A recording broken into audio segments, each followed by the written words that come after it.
allow me to set the scene for my talk with some statistics.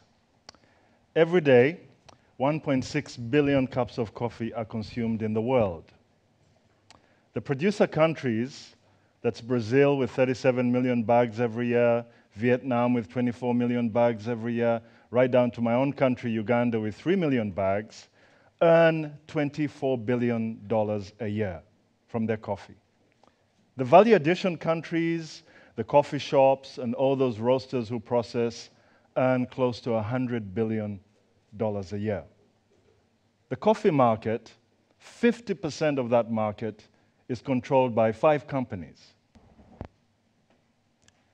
And 25 million small-scale farmers produce 80% of the coffee that you and I drink every day.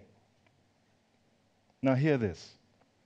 In 2011, Africa produced 12% of the total exports of coffee in the world.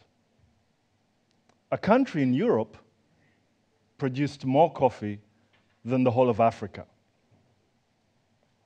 Germany re-exported 11.9 million bags of coffee, worth 3.6 billion. Africa had produced 10 million bags, worth 2 billion. The last time I checked, I never saw a single coffee tree in Germany. It happens with cocoa. 70% of the world's cocoa production is from 4 countries: Cameroon, Nigeria, Ivory Coast, and Ghana. But they only produce 1% of value-added chocolates in the world.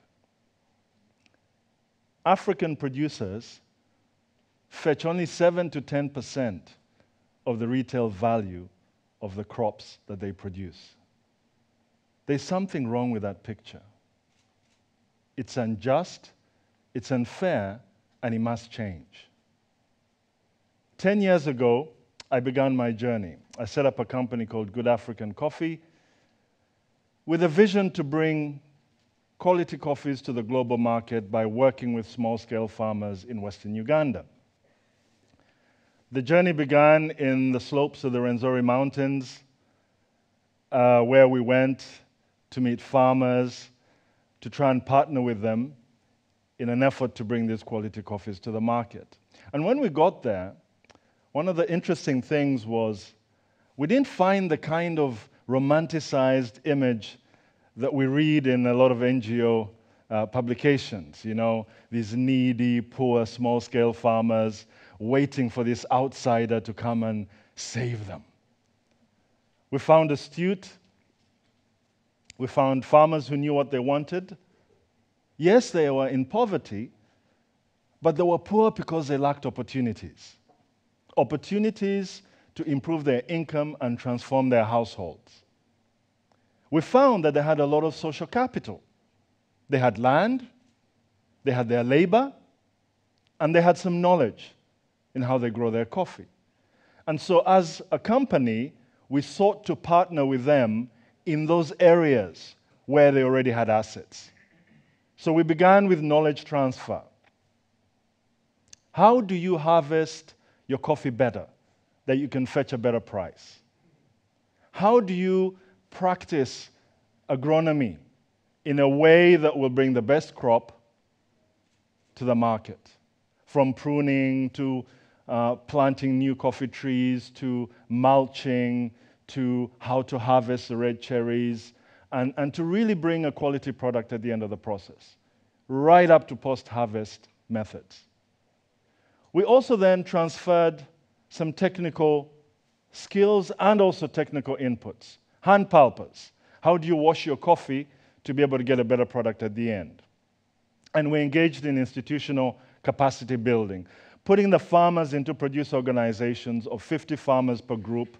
They elect their leadership. We then train the trainers who then train the rest of the farmers in the group. We also found that the farmers had a big problem with the rural loan sharks.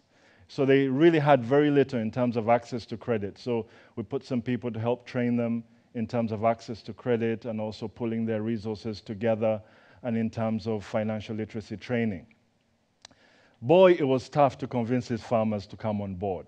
I remember some of the earlier meetings we had would make these big announcements in Kasese and say, farmers, come to this meeting, we're here to buy the coffee and all this lovely marketing stuff that you do.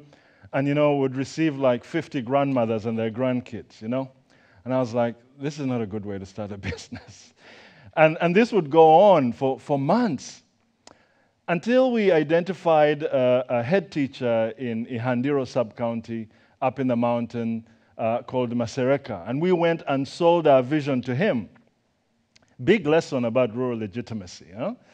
You might have the best ideas, but for you to be able to have an impact and to be listened to and to be taken seriously, you really need real partnerships where people really buy into the vision. So when we spoke to Masereka, he said, look, I'll call the meeting. And voila, he called the meeting and 200 farmers showed up, healthy-bodied young men and women, ready to listen to what we had to share, and there began a process, farmer by farmer, group by group, village by village, sub-county by sub-county. We built 280 producer organizations, 14,000 farmers, and we have 17 savings and credit corps. While that exciting stuff was happening in the rural economy, on the enterprise side, we were facing our own challenges. So our idea was to bring the quality coffees, roasted and packed at source, to the global market. Everybody talks about export-led growth, right? That's the way Africa is going to develop, export-led growth. But it took me 2.5 years to get a single product on the supermarket shelf in the UK. 2.5 years. You know why? Convincing the supermarket buyer that an African business, an SME, could bring a quality product to the global market was the biggest impediment. It wasn't because they doubted the coffee. The coffee comes from Uganda, Kenya, Tanzania, produces great coffee.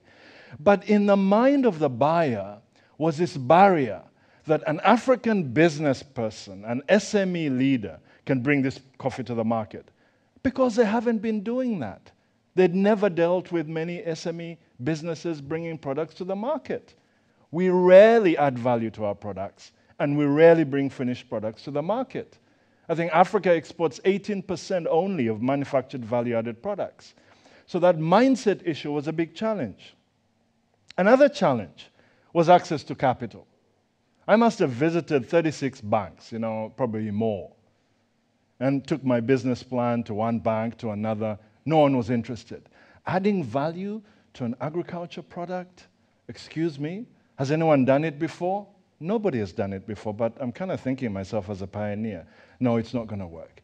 And the 10th bank would even call the 11th bank and say, by the way, that Rugasira chap has been here, and he might be coming your way. And, these are lessons. Now, I have several privileges. I am bicultural, I've traveled a little bit, I speak the language, so I can go to a supermarket, buy in Tesco, and know how to behave myself. But just imagine all these other businesses that don't have those advantages, that might not even be able to speak the business language that is required. What is their chance? What's their opportunity? If accessing capital is so difficult for a company like ours, that seemingly has some advantages, how about the other SME companies? The bankers don't lend to agriculture. In Uganda today, only 3.8% of loans goes to the agriculture sector. 3.8%. But 70% of the population earn a living from agriculture. And supposedly, the private sector is the engine for growth. There's something wrong with that picture. Not only was it difficult to get the product on the shelf, it was difficult to access capital, it was difficult to get technologies and to know about all the branding that's required to be competitive. And let's talk about competitiveness.